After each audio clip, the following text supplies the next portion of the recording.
Estamos aqui para dar voz ao povo, em defesa dos cidadãos, pela dignidade humana. Todos temos deveres, mas também todos temos direitos. Será que existe justiça? Isto é o povo a falar.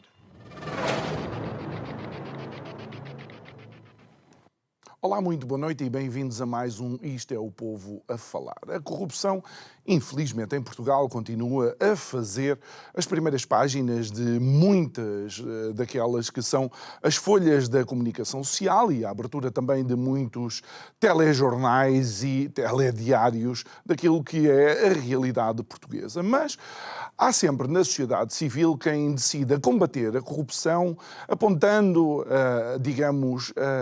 armas de uma outra forma, tentando procurar dentro da sociedade civil aqueles que estão a fazer algum trabalho nesse sentido e premiar essas pessoas. Estou a falar também de uma associação que já há alguns anos que temos recebido aqui, que é a All for Integrity. A nossa convidada de hoje é a vice-presidente desta associação, Ângela Malheiro. Muito boa noite. Obrigado por estares aqui connosco. Ainda antes de irmos aos prémios Tágide, que é a principal fatia da nossa conversa de hoje, vamos também àquilo que é a gênese do All for Integrity, que mais do que apontar, por assim dizer, os casos de corrupção, busca trazer a corrupção para a linha da frente, mas de uma outra forma. Exatamente. Muito obrigada pelo convite.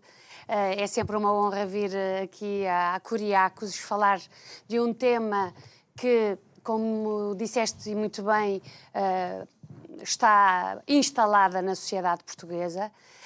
Importa perceber que esta associação é uma associação mobilizada pela sociedade civil e, portanto, pensada também para a sociedade civil. E, portanto, nós, quando trabalhamos estas matérias, procuramos, acima de tudo, promover uma cultura de integridade através da promoção de iniciativas e de programas que têm como principal objetivo a literacia anticorrupção.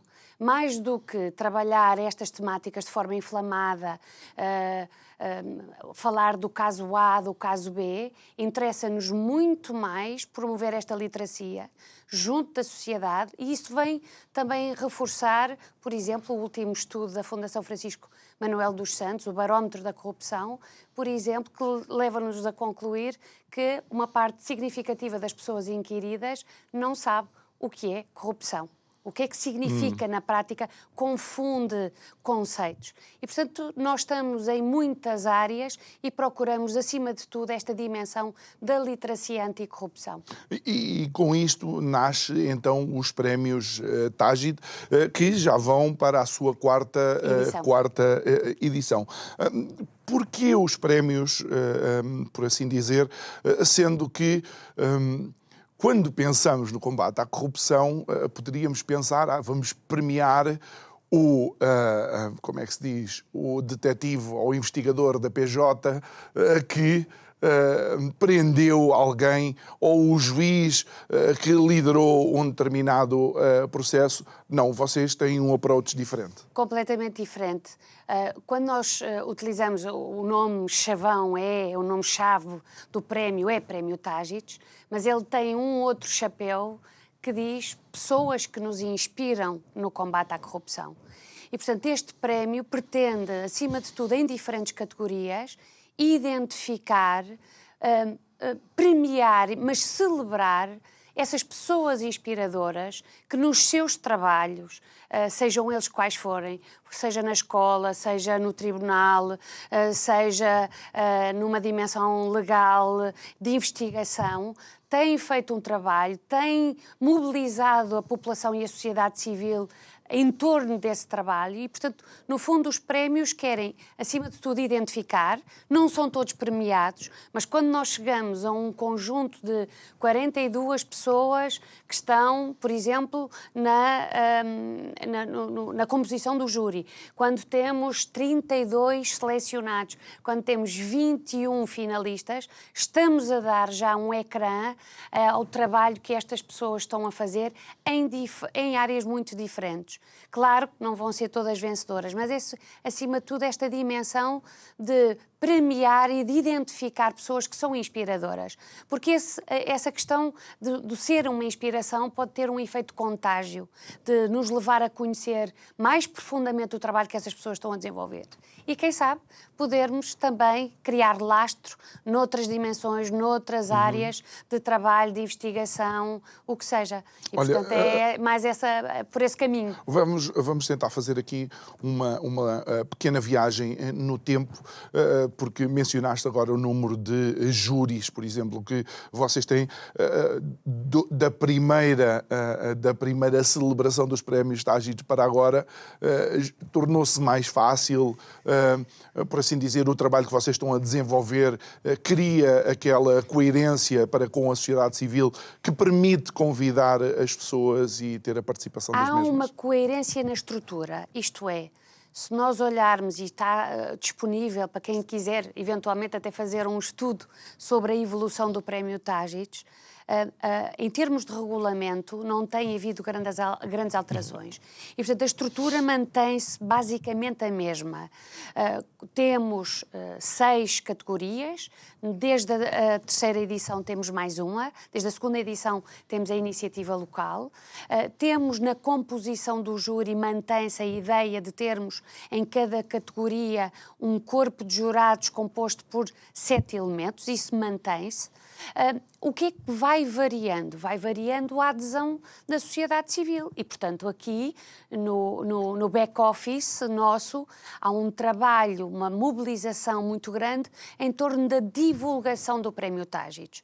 E, portanto, em Lisboa, no Porto este ano, noutras cidades, nas redes sociais, na imprensa, tem sido muito importante dar esta visibilidade do Prémio Tágito para o cidadão comum, saber o que é que se pretende e saber que pode ter aqui uma ação muito importante na identificação.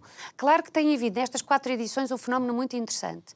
As 2 primeiras edições, os nomes identificados pela sociedade civil eram maioritariamente pessoas com dimensão, com projeção mediática. Sim, e a partir da terceira edição começamos a ter cada vez mais nomes anónimos, que traz, obviamente, desafios para nós, All for Integrity, para a validação destas pessoas, não é? Mas tem sido uma descoberta muito interessante em termos, por exemplo, locais, e encontrarmos pessoas que não são conhecidas da imprensa nacional, que até eventualmente são conhecidas da imprensa local, são mais conhecidas no meio local, no meio regional, do que a nível nacional, e isso tem sido muito interessante.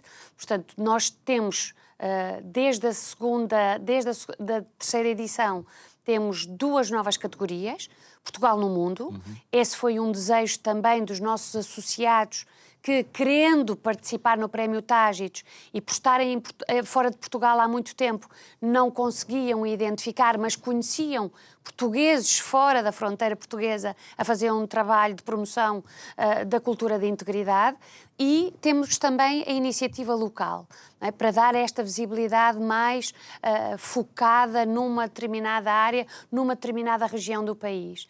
Mas, na verdade, se me perguntares assim, nós temos tido uma adesão constante da sociedade civil? Não temos. Não é? O primeiro ano foi o ano em que tivemos mais nomeações, foi o primeiro ano e a novidade instalou-se e, portanto, foi muito interessante ver, não é? Tivemos à volta de 400 nomeações, sendo que dessas 400 nomeações um número muito significativo de nomeações era sobre as mesmas pessoas, não é?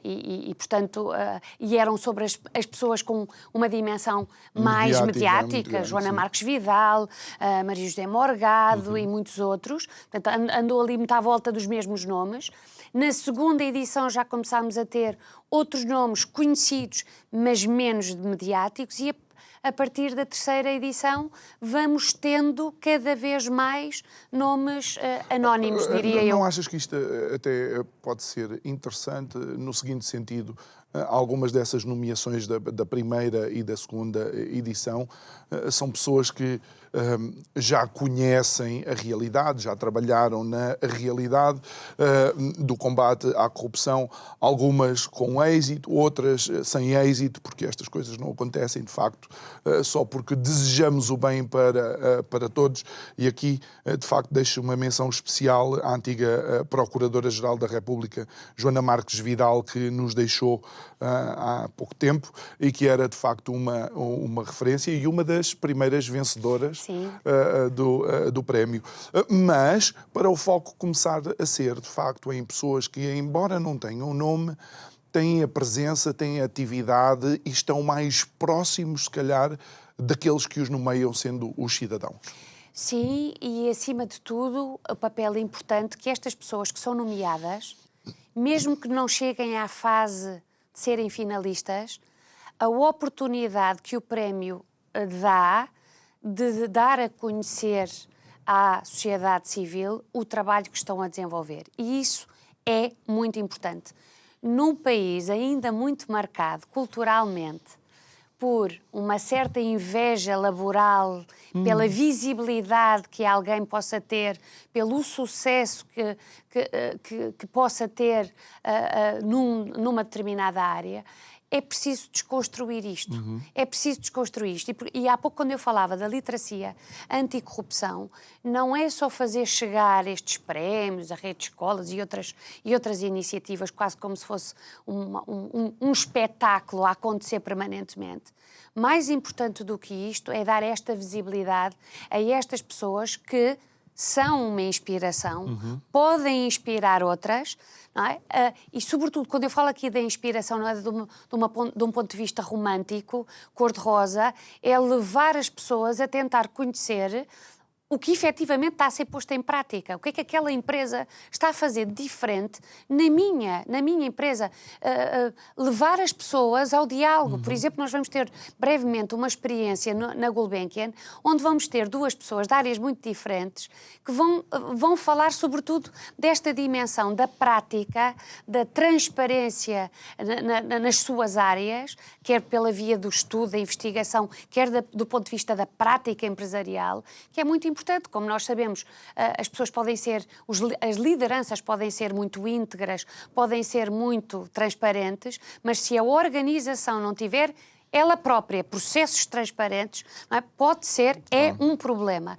E, portanto, quando estamos na escola, na sociedade civil, num programa, a dar a visibilidade a estes trabalhos, a estas iniciativas, a estas pessoas em concreto, porque é a sociedade civil de que aqui estamos a falar, estamos a dar essa projeção. Claro, como disseste e muito bem, estas coisas não acontecem de um dia para o outro. Não é? Isto é um trabalho contínuo, todos os anos, de sensibilização, de projeção, de divulgação. Não é? As pessoas, muitas começam a conhecer, outras ainda não conhecem, veem na rua o MUPI, vão ver no QR Code do que é que se trata, mas nós não nos podemos esquecer que continuamos ainda com uma perspectiva da sociedade civil face ao tema, que é um tema que não nos diz respeito a nós, que é um problema dos outros, é um problema dos políticos, é um problema do sistema judicial. Quando nós também temos que desconstruir esta ideia que a corrupção, a pequena corrupção, está nos nossos dias. Nos afeta e, de facto, nos afeta a todos. Por outro lado, algo que é quase em contraciclo, mas é absolutamente extraordinário e interessante, do meu ponto de vista, é o facto de, embora alguns dos nomes sejam, de facto, menos conhecidos, em termos de apoios, vocês têm conseguido angariar apoios, de facto, importantes. Sim, cada vez mais temos organizações e empresas que se se associam e que se identificam à visão, missão da Wall for Integrity e que têm sido peças também fundamentais numa área que para nós é muito importante, que é a da divulgação. Estou a pensar em concreto este ano nos transportes públicos da cidade do Porto. Nós este ano temos a cerimónia a decorrer no Porto e tivemos o Metro do Porto e os STCP a associarem-se ao Prémio Tágitos com um plano de comunicação que, sobretudo no período de nomeações, que é aquele período cirúrgico e muito importante, não é? Sem nomeações não há prémio, claro. E portanto foi sem dúvida muitíssimo importante. Olha, e ir para o Porto, é a primeira vez que os Tágitos vão deslocalizar para o Porto. Foi intencional, aliás, nós desde a segunda edição refletíamos já muito sobre o podermos fazer noutra cidade. Este ano lançámos mesmo de cabeça, queremos dar um sinal à sociedade civil de que o prémio não é um prémio da capital, que não é um prémio mobilizado por lisboetas. Aliás, na composição da Wall for Integrity nós temos pessoas, colaboradores e empresas de várias áreas do globo, mas também áreas regionais de Lisboa, de Portugal, muito, muito distintas.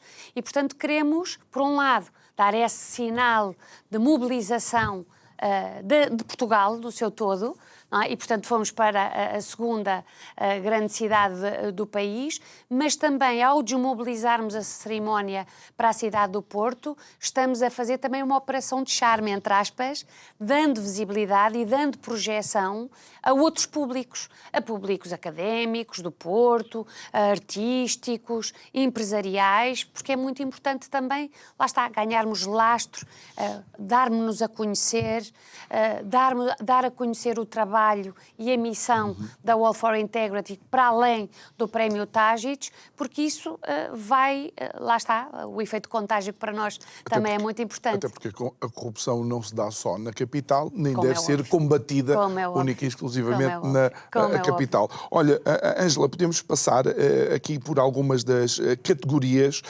e que nos possas, de alguma forma, contextualizar o que é que cada uma delas significa.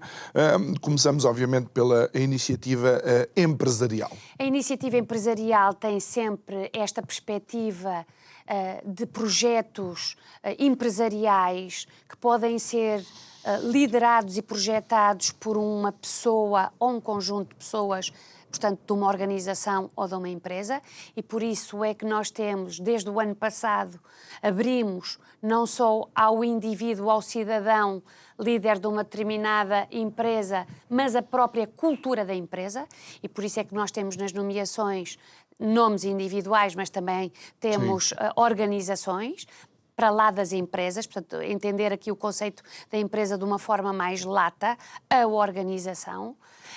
E, portanto, a ideia é premiar trabalhos, premiar culturas empresariais que estejam articuladas com aquilo que é a missão do prémio, do combate e da prevenção da corrupção. Depois temos a iniciativa jovem.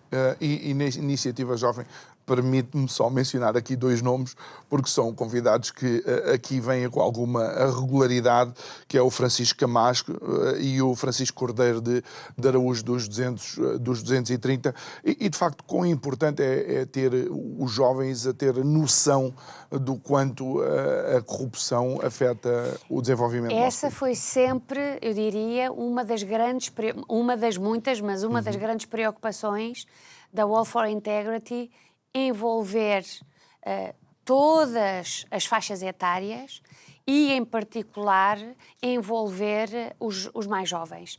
E aqui a iniciativa jovem, não é, direcionada para o trabalho que os jovens estão a desenvolver, quer seja pela via política, quer seja pela via da divulgação das notícias. Já tivemos influencers nomeados que têm podcasts onde convidam e onde têm muito esta questão da política, da intervenção política, das questões que levam à discussão em torno da corrupção. Quem investiga, não é? E temos cada vez mais jovens também nesta área da investigação. Basta pensar que na segunda edição tivemos um jovem académico vencedor da iniciativa jovem, o Eduardo Figueiredo, que o ano passado foi presidente do júri da mesma categoria. E, portanto, aqui a juventude quer como uma categoria particular, mas também chamar os jovens, por exemplo, para a dimensão de participar como jurados também é muito importante para nós. Bom, deixa-me falar da categoria que para mim é o maior dos desafios, porque infelizmente em Portugal, e talvez os próprios estudos da Fundação ou de diferentes fundações têm mostrado isso, sempre que falamos corrupção, há uma indexação imediatamente à política. E aqui vocês têm uma iniciativa política na mesma. Exatamente. E a iniciativa política dando visibilidade precisamente ao que na política se vai fazendo ou combatendo para melhores práticas, para prevenção e combate à corrupção. E, portanto, não significa que as pessoas que são nomeadas na política tenham que ser todas elas, tenham estado ou estejam elas todas no ativo. Podem ter já estado no ativo, mas continuam como comentadores políticos, como investigadores na área da política e, portanto, não queremos tapar o sol com a peneira. O nosso discurso também é sempre muito direcionado para uma dimensão positiva, para uma dimensão de esperança. É possível, há exemplos, tem que ser com persistência e portanto, queremos também dar essa visibilidade nessa matéria. Portugal no mundo, creio que já falaste um pouco sobre isso, mas... E sendo um dos fundadores, ou o fundador da All for Integrity, alguém que está lá fora a olhar para dentro para o nosso país, quão importante ou qual é a relevância de pessoas que estão a viver outras realidades contribuírem naquilo que é depois a realidade portuguesa? É sobretudo, é muito importante, obviamente. Sobretudo, é muito importante por duas vias. É claro e evidente para quem está muitos anos fora do país, acompanha a política, mas começa a estar um bocadinho afastado dos nomes e dos atores políticos, a não ser aqueles que estão na dimensão mais mediática. E por isso nós tínhamos que encontrar, respondendo também àquilo que era um pedido de muitos dos nossos imigrantes, queremos participar, mas não, na dimensão portuguesa é-nos difícil. E, portanto, eu até conheço uma pessoa no estrangeiro, um português está a fazer um trabalho incrível nesta empresa, aqui e acolá, não importa. Por um lado isto, dar a possibilidade aos nossos compatriotas que estão na diáspora poderem participar, por um lado. Por outro lado, é um caminho de dar visibilidade, porque nós também cá dentro conhecemos os mediáticos do futebol e do cinema, mas depois também não conhecemos os mediáticos que no estrangeiro têm um sobrenome português e estão em áreas muito relevantes de decisão. Não é? Da investigação, do estudo, da evolução e do trabalho que está a ser feito aqui em Portugal. E isso é muito importante também. Depois o projeto de investigação, sendo que quando vocês criaram esta categoria, eu ainda pensei que estávamos a falar de pessoas que estavam a investigar casos de corrupção, mas no fundo são pessoas que investigam o fenómeno da corrupção. Não é? E temos aqui, eu diria que é provavelmente a categoria mais difícil de selecionar, porque se misturam três áreas diferentes. A área académica da investigação pura e dura, a área da investigação judicial, mas a área da investigação jornalística, que é tão importante também. E, portanto, casa estas três dimensões e, portanto, ir para a investigação muito mais do que a investigação judicial. Olha, num país onde por vezes nos queixamos, e talvez com alguma razão, do pouco envolvimento da sociedade civil, vocês criaram uma categoria sociedade civil. Exatamente.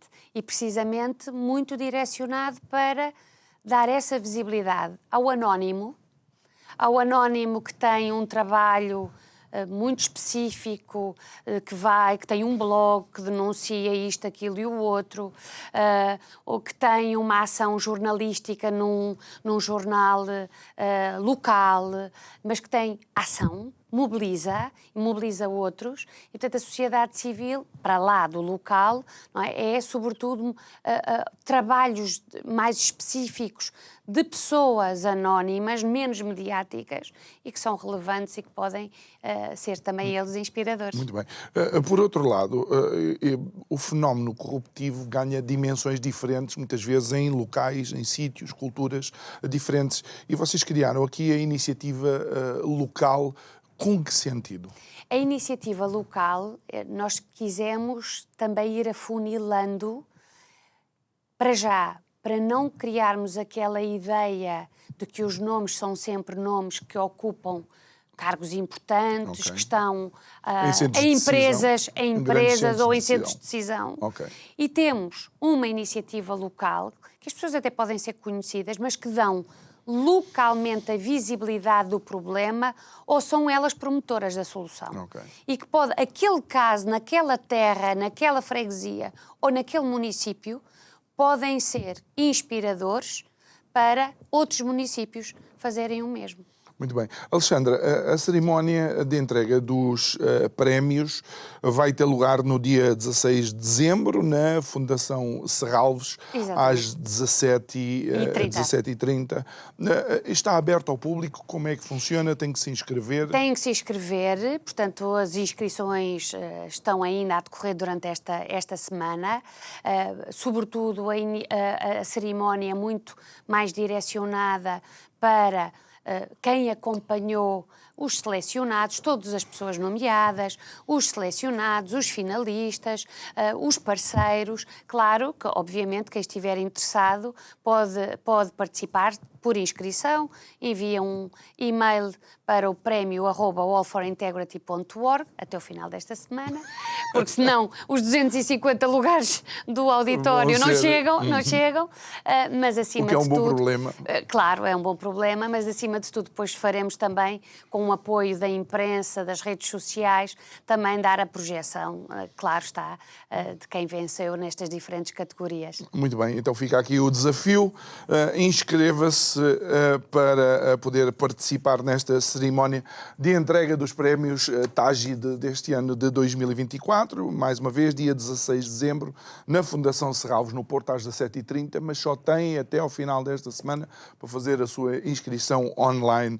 Estou a falar com Ângela Malheiro, que é vice-presidente da Associação All for Integrity, e claro, obviamente a associação não se resume nem tão pouco, mais ou menos, aos prémios. Um dos projetos que provavelmente mais interessante e talvez que a ti pessoalmente te cative ainda mais é a rede de escolas anticorrupção. Pode-nos dar mais ou menos um ponto de situação? A Rede de Escolas é, sem sombra de dúvida, um dos programas cimeiros da All for Integrity. Daqui decorreram depois muitos outros, não é? A Rede de Escolas e o Prémio são aqueles, na verdade, que acabam por ter mais quilómetros de existência. A Rede de Escolas vai na sua 4ª edição.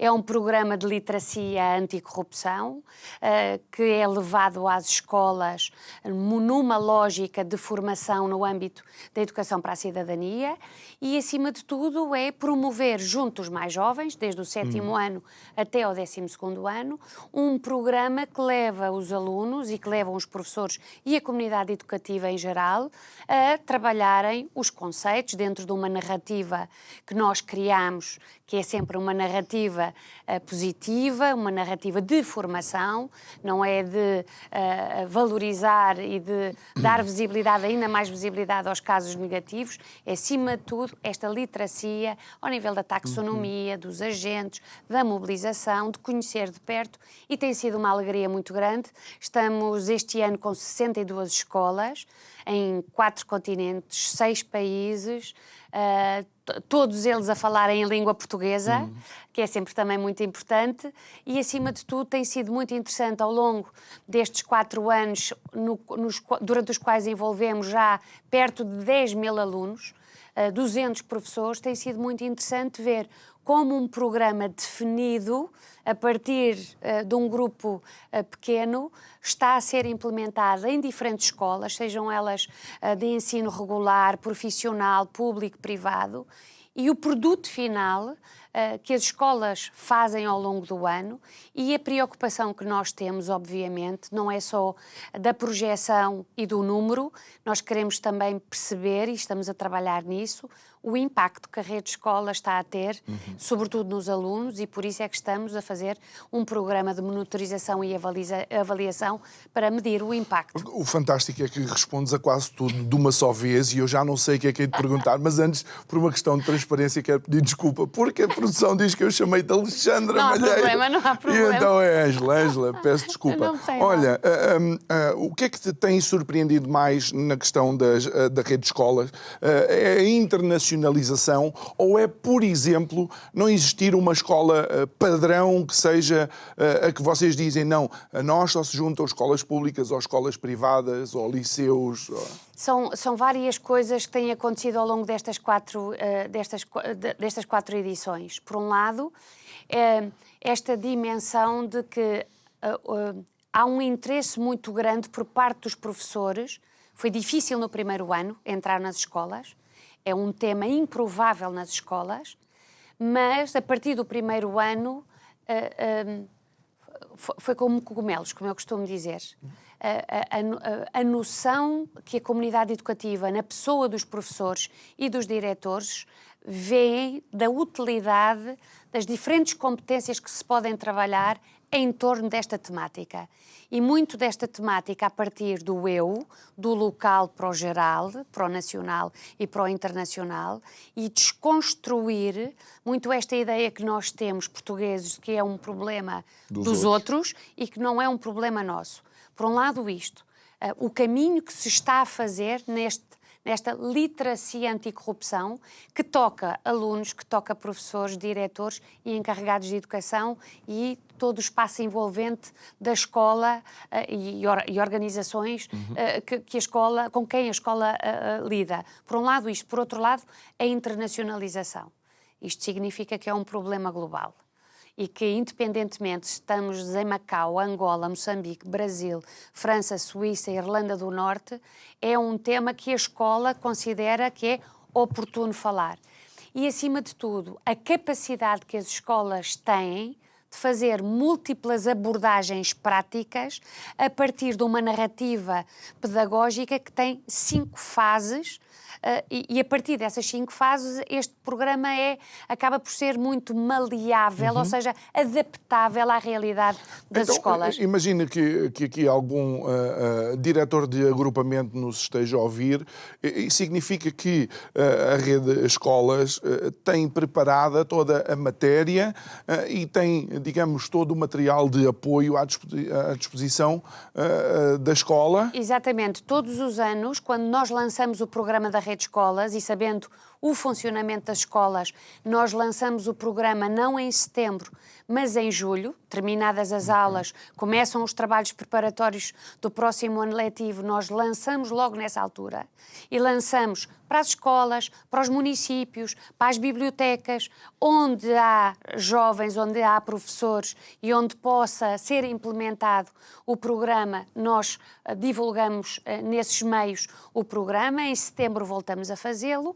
e, portanto, durante setembro, outubro é o tempo em que as escolas se podem candidatar a participar e depois todo o material está disponível no nosso site, desde o regulamento, desde a narrativa pedagógica. A narrativa pedagógica mais não é do que um plano, uma planificação e, portanto, seguindo aquela planificação, tendo em conta que é um programa flexível, interdisciplinar, que pode ser trabalhado por diferentes disciplinas e com recursos, desde vídeos que podem ser trabalhados, podem ser um ponto de partida para uma discussão, links de organizações, trabalhos que têm sido produzidos e também deixamos a criatividade às escolas e aos alunos, em concreto professores e os alunos, para fazerem trabalhos diferentes em áreas muito diferentes, como, por exemplo, vou dar aqui um exemplo, de uma escola que há 2 anos tem vindo a trabalhar os sermões do Padre António Vieira e articulá-los com as questões da corrupção, da integridade ou falta dela e um contraponto com a atualidade, e têm sido trabalhos muito interessantes. Do ponto de vista artístico, do ponto de vista musical, todas as disciplinas, do ponto de vista desportivo. O último ano foi uma surpresa muito grande. Muitas escolas, muitos professores de educação física agarraram este tema para trabalhar a integridade no desporto e fizeram trabalhos absolutamente extraordinários. Escolas artísticas de componente artística, que têm feito trabalhos visuais absolutamente arrebatadores. A informática, portanto, a matemática, a sociologia. Uma vez que falas em informática, eu reparei que existem algumas novidades também, para além da vossa participação num fórum do MENAC, mas é o Tech for Integrity. O Tech for Integrity é também uma iniciativa da Wall for Integrity e que tem 2 grandes valências, o Knowledge Center e o Intelligent Hub. O Knowledge Center, diríamos nós assim, para as pessoas que estão lá em casa perceberem melhor, é como se fosse uma base de dados, um repositório da informação mais atualizada que existe em termos de investigação, na área da educação, da política, está organizado por temas, acessível a qualquer cidadão para a consulta. E o Intelligent Hub é, recorrendo a ferramentas da inteligência artificial, transformar esses estudos em algo que é apelativo e que é de fácil entendimento e de manuseamento através de dashboards, onde essa informação pode ser manuseada. Vou dar um exemplo. Temos, por exemplo, um dashboard relacionado com as faltas dos deputados e podemos escolher o partido, podemos escolher o deputado específico, fazer comparações em termos cronológicos, portanto, uma coisa mais interativa. Muito em breve vamos ter também dentro da Tech for Integrity uma outra valência mais direcionada para jornalistas. Ai. Porque ainda não pode ser revelada, mas ainda não pode. Fico na expectativa. Olha, e realmente, de alguma forma também fui surpreendido. Há pouco, quando disseste que vocês iam participar num fórum do Mecanismo Nacional Anticorrupção. É verdade, fomos convidados a dinamizar uma das sessões. No dia 2 de dezembro, na Gulbenkian, o MENAC vai promover o primeiro fórum de integridade e transparência e, portanto, mais não é do que uma oportunidade de ouvirmos especialistas de diferentes áreas. Cada sessão está alojada uma temática em particular, empresas, inteligência artificial, que agora se fala tanto, e a Wall for Integrity vai estar representada e vai moderar uma dessas sessões. Estarei a moderar uma sessão direcionada mais para a questão das empresas e da sociedade civil e que vamos ter como convidados o Gustavo Somerville e o Eduardo Figueiredo, um da área das empresas, o outro da área da investigação, e vai ser interessante termos ali uma conversa em torno de dimensões muito distintas, mas que se tocam e que lá está. Também podem ser inspiradoras para quem está a ouvir,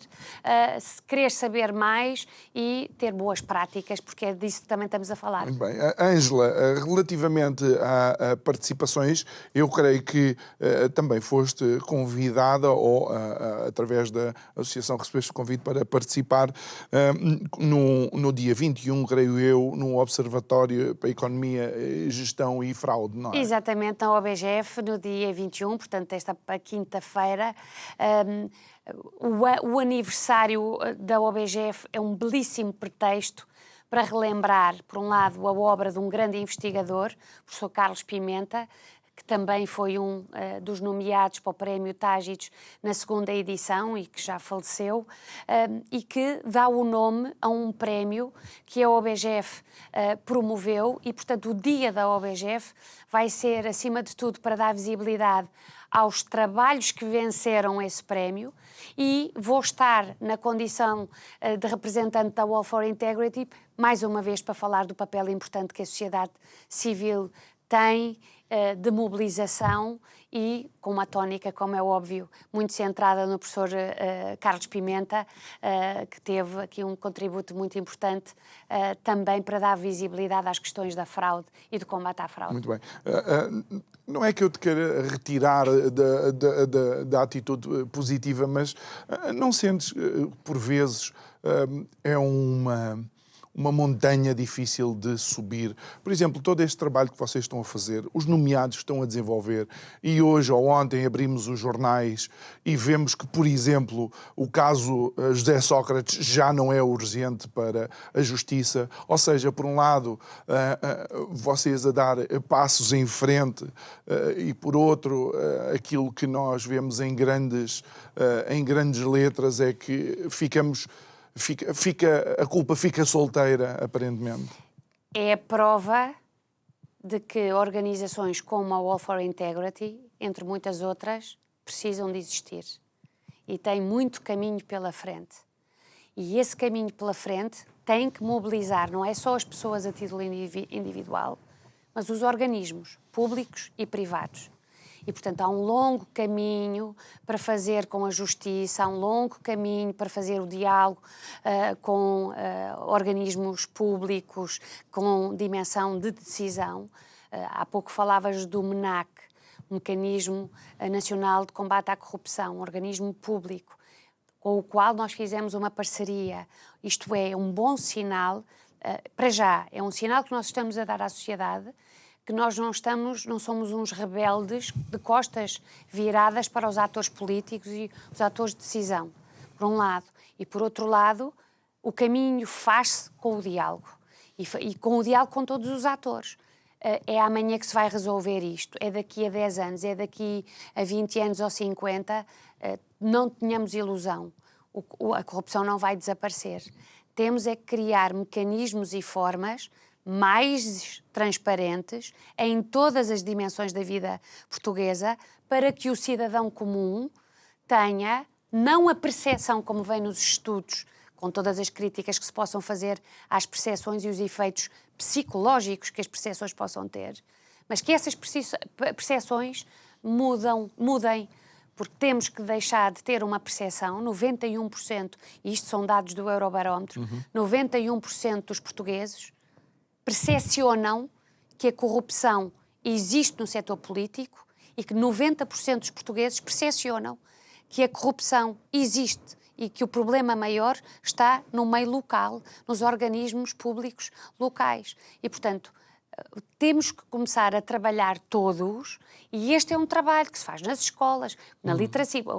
Como eu comecei falando na literacia, é este trabalho, não é? De sapa, muito meticuloso, de muita resiliência, com muitas alegrias, mas com muitos dissabores também, porque gostávamos que os passos fossem mais céleres. Nas escolas, com o prémio, na tecnologia, nas empresas, nos órgãos de comunicação social. Ainda não falámos, temos uma rúbrica semanal a passar já em 17 rádios portuguesas, onde entrevistamos pessoas que dão o testemunho na primeira pessoa do que pensam sobre a corrupção, o combate e a prevenção da corrupção, e que já estão a fazer alguma coisa. E, portanto, nós temos que pôr este tema no centro das conversas dos portugueses, não como uma coisa lá longe, pronto, circunscrita a um caso mediático, 2, 3, 4. Não pode ser só os casos mediáticos. Nós temos que ser cada vez mais críticos da nossa atuação, temos que partir pedra em muita coisa que está muito incrustada na sociedade e que, como a história nos diz, muitas das vezes esses comportamentos e esses modos de estar são muito culturais e que vêm, que não é de agora. Olha, e Ângela, como é que nós sentimos o peso dessa intervenção? Como é que vocês analisam, por assim dizer, a forma como vai mudando essa percepção por parte das pessoas com quem vocês... A natureza da Wall for Integrity não é uma natureza de investigação. Não é? Nós não fazemos investigação. Portanto, o impacto que... Mas queremos medir, e estamos a fazer por isso, medir o impacto das nossas ações. na rede de escolas, no prémio, e estamos a começar com a rede de escolas, com esse programa de monitorização e avaliação, para percebermos aqueles alunos que desde 2021 foram abrangidos pela rede de escolas, numa maioria de escolas que continua a ser as mesmas desde a primeira edição, que isso também é um fenómeno interessante. Umas vão e depois voltam. E há uma percentagem que se mantém desde a primeira edição. Será muito interessante perceber, acompanhar os passos destes jovens fora da escola e perceber o que é que estão a fazer, ou se alguma coisa lhes tocou e teve impacto nas suas vidas que alterou os seus comportamentos. Exatamente. E de que forma é que alterou os comportamentos? Num país onde decresce o voluntariado, temos mais jovens voluntariosos e a trabalhar em organizações de solidariedade, por exemplo, são mais ativos, estão mais esclarecidos, votam mais, votam menos. Como disse, a nossa vocação não é da investigação. Temos belíssimos, extraordinários investigadores que com muita frequência vão publicando. E instituições, a transparência e a integridade, temos não quero deixar de fora ninguém, mas estou a pensar do Luís de Sousa, a Susana Coroado, Pedro Magalhães, têm feito uma obra vasta nestas matérias e muito interessante e até interdisciplinar. Não é? O que é que nós fazemos? Pegamos nesse produto belíssimo, de altíssima qualidade, e levamos às escolas, desconstruímos, comunicamos, formamos professores, para estarem mais capazes e mais capacitados também eles para falar destas matérias junto dos seus alunos. E, portanto, quem diz os alunos, diz a dimensão, por exemplo, da comunicação social, como a rádio, não é? Nós, apesar de sermos muito televisivos, as nossas manhãs, a ida para o trabalho, o regresso, é muito radiofónica, não é? E, portanto, as nossas diferentes atuações têm muito esta missão, fazer levar e desconstruir muito estes números, estes conceitos. Olha, e Ângela, assim como vocês dão atenção ao trabalho dos outros, creio que internacionalmente também alguém deu atenção ao vosso trabalho e vocês receberam o ano passado um prémio internacional. Exatamente, com um alto patrocínio da ONU. Fomos nomeados,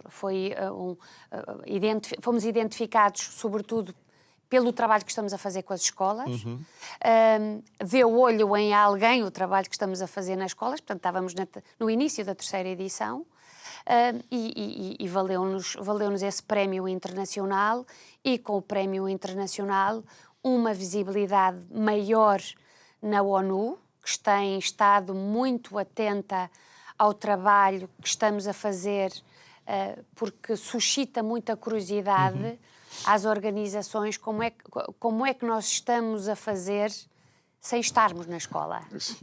Mas aí também vale a pena lembrar que vocês têm alguém em Nova Iorque, lá perto. Sim, é verdade. É verdade. E temos pessoas premiadas que trabalham com a ONU. O Eduardo Figueiredo é um desses exemplos. Muito bem. Ângela, nós estamos nos últimos 2 minutos. Mais uma vez, quem quiser participar ou assistir à cerimónia, como é que o pode fazer? E uma pergunta que eu não fiz há pouco, não sei se vocês vão ter a transmissão online depois, eventualmente.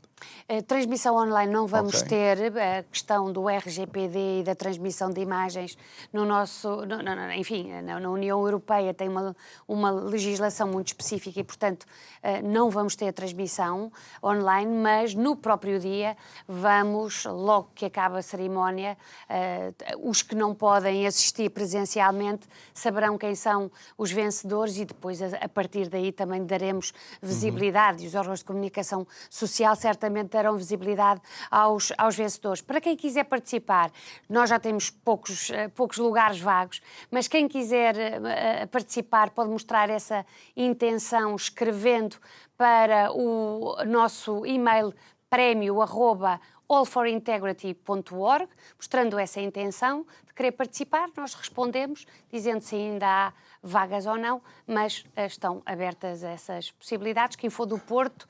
Exatamente. É um bom fim de tarde de dia 16. Num belíssimo sítio. Exatamente, Palácio de Serralves, a Fundação Serralves, a partir das 17h30. Ângela Malheiro, vice-presidente da All for Integrity. Muito obrigado por ter estado aqui connosco. Obrigada. É sempre um gosto e também parabéns porque, de facto, e acima de tudo isto da rede de escolas, é o que nos dá a esperança que comecem a surgir gerações melhores preparadas para combater este fenómeno. Obrigado uma vez mais. Muito obrigada. Obrigado a si que nos acompanhou em mais um programa. Já sabe, pode rever esta e outras conversas subscrevendo o nosso canal do YouTube. Vá lá, clique no sininho para receber a notificação sempre que fazemos o upload de alguma conversa. E quero enviar um abraço também aos nossos ouvintes da rádio que estão todos os dias connosco. Boa noite, até amanhã e muito obrigado.